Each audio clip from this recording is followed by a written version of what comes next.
回の会議に参加して戦場に来たような So it seems as if that you are participating in a battleground どうでした as you have come to 今 this 回の議論に conference. 参加した感想はど So, うでしょう if you could... Affected, of course, by the virus, which is putting a few countries and people in countries into panic, even though that may be too much of a panic, actually. We have had a good discussion on structural issues of international relations, particularly the rivalry between US and China and how it affects us in Japan, in Europe, and how it affects the international order, which is in a state of disrepair, I would say, and does need strong contributions to survive from our respective countries. で今回の我々の議論の最大の目的は、リベラルな秩序を守るために主要国が結束することだということなんですが、実は言うとその念頭には日本とヨーロッパのことが非常に関心がありました。アメリカにはそのリーダーシップを我々は期待していますが、仮にリーダーシップが十分に期待できなくても、この秩序を守らなきゃいけない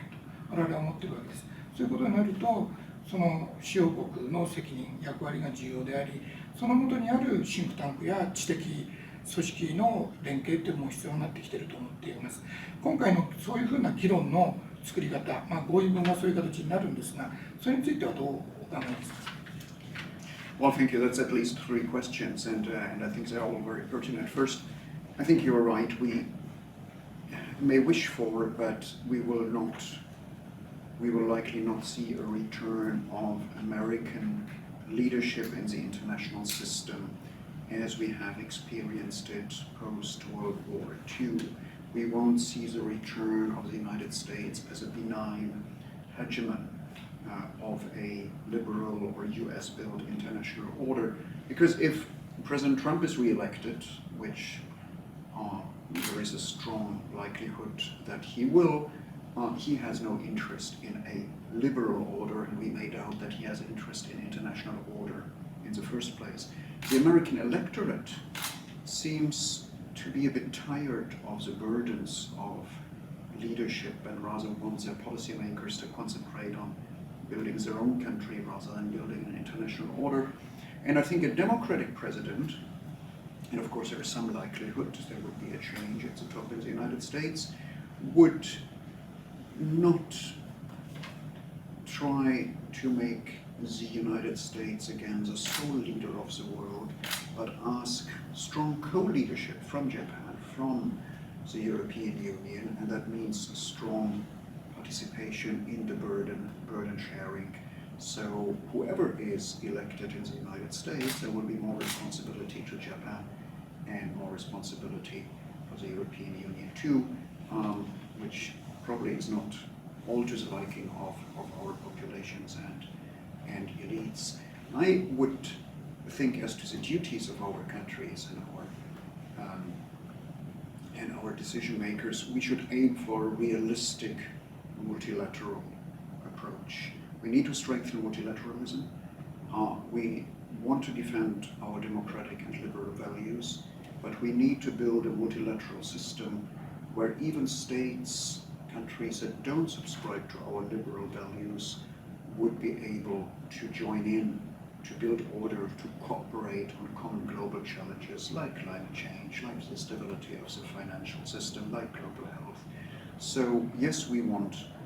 a reliable international order, but I guess we have to admit that it will not be liberal in all its aspects, and the important thing will be to have a rules-based order where we all agree to common rules, respect them, and stay committed to them. And that goes for democratic countries as much as for China and some other authoritarian countries. Think tanks, your third question, I think have a role here, both in informing their own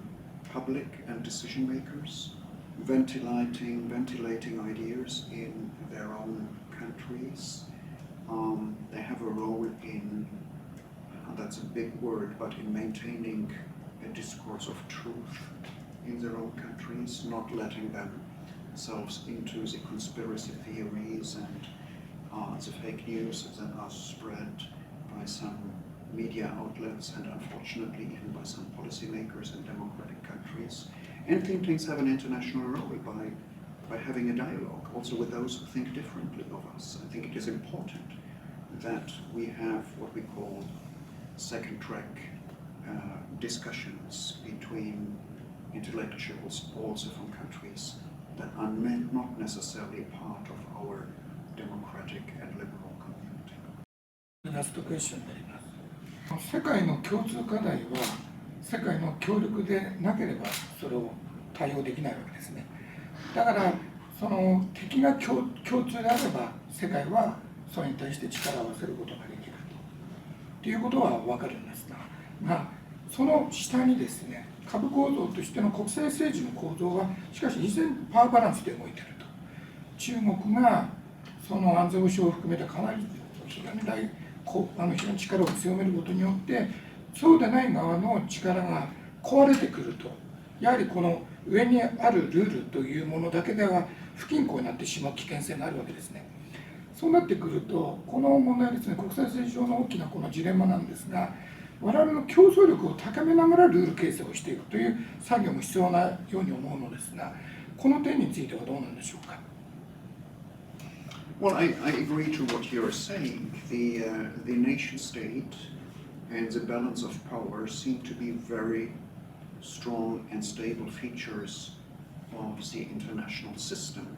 And there probably was let me call it a liberal illusion after the end of the Cold War that power balances would no longer count. Now, at the same time, we have learned that power balances are not the only thing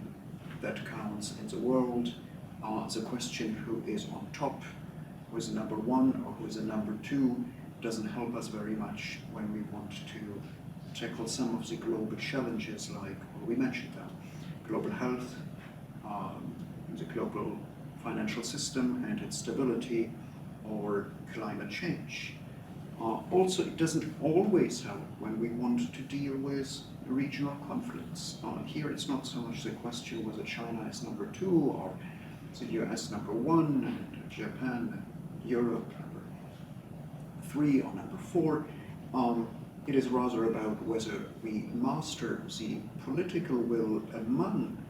these strong and powerful nations to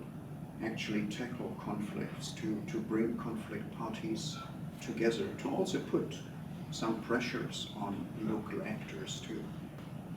regulate conflicts peacefully, rather than letting them go out of hand, as we now see in Syria or in Libya. To deal with the North Korea issue and the denuclearization of the Korean Peninsula, we need a strong cooperation between, in the first place, the United States and China, but we need the cooperation here, I think, of Russia, of Japan, of the Europeans, regardless where sort of the balance of power puts individual countries. Now, at the same time, and that's your second point, I also fully agree that if we speak about a rules-based system, let me put it a little bit different than you did, but in essence it's the same. If we want to build a rules-based system, we must make sure that our nations, Japan, Germany, European Union, that we are rule makers and not only rule takers. And that means that we have to build our own strength. That's not only military strength, that's a combination of different sources of power. The economy, of course, with the European single market being a real element of power which must be made use of. The Japanese market is also a powerful, strong element to attract others and to make use of our financial capacities, our diplomatic capacities, our soft power, our power of attraction, as it were, but of course also our military capabilities, which we must not ignore. And I think here is a challenge in an age of superpower polarization to build our own strengths so that we are not forced to choose that we are not forced to align either with one side or the other on all issues, even where we may have a disagreement with those we feel closer to. Right now, for example, we are experiencing that we have a dispute with our best friend, with the United States, about how to deal with Iran, that European companies, probably also Japanese companies, are coming under sanctions from the United States. And we have not built our own capabilities in order to withstand such sanctions and even do trade with a third country, with Iran, that is legal under international law, but only illicit under American law. Here it shows again that if we want to be an active part of this world, if we want to build it, to build rules, to construct rules, to reach out together, we will only be credible if we build our own strengths. Today, European companies are complaining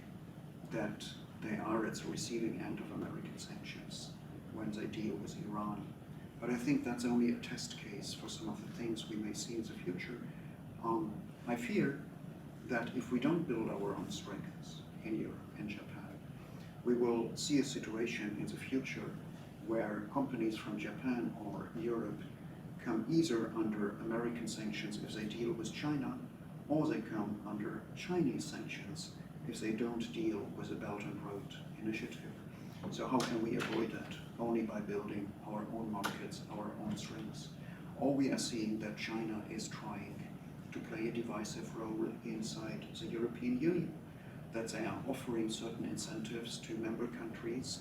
and these member countries, individual member countries, are no longer voting with the other European countries on certain human rights issues because they fear to offend China.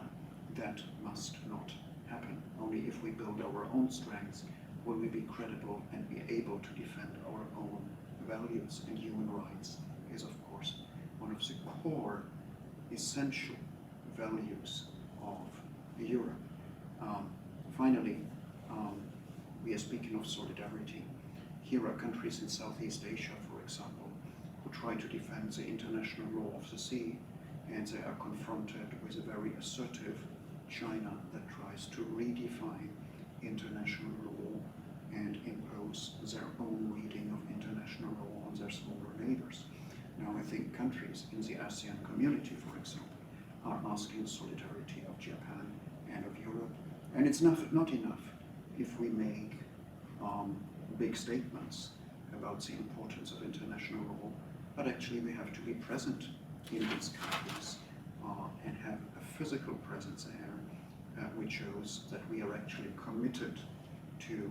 solidarity with these countries, and that while we want an open trade, and while we want open sea routes to China, and while we want China to participate fully in globalization, we shouldn't allow one country, as big as it is, to reinterpret international law according to its own interests. この厄介な問題ですけど、今我々もこの SWP もそれに今取り組むなってるし、具体的ないろんな場を作っていってるんですね、アジアにおいても。だからまたいろいろ意見聞かせてくれて、ありがとうございます。Thank you very much. Kudo-san, as long as you invite me, I will come.